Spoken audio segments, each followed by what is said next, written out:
नुकसान आपको हिला सकता है, लेकिन ईमान आपको साबित कदम रखेगा। आमीन। अय्यूब की कहानी सिर्फ मसाइब के बारे में नहीं है, बल्कि इस बारे में है कि जब जिंदगी टूट गई तो वो कहाँ गया। उसके पास जवाबात नहीं थे, उसके पास सुकून नहीं था, उसके पास ताकत नहीं थी, लेकिन उसके पास इबादत थी। और यही उसे तारीक तरीन वादी में ले जाने के लिए काफी था। जब आपकी दुनिया टूट जाए तो आपकी इबादत ही एक ऐसी चीज़ बन जाए तो टूटे ना रहें, अपने आप को समेटे, क्योंकि इबादत खलात पर मुनहसर नहीं है। उसकी जड़ें खुदा में थीं और वो वफादार रहा। जब हमारी जड़ें भी खुदाउन में होती हैं, या जो लोग जिन लोगों की जड़ें खुदाउन में होती हैं तो वो वफादार रहते हैं, यहाँ तक कि जब कुछ भी ना हो।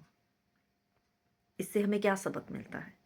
दर्द आपको आजमा सकता है, लेकिन इबादत आपको बदल देती है। नुकसान आपको हिला सकता है, लेकिन ईमान आपको साबित कदम रखेगा।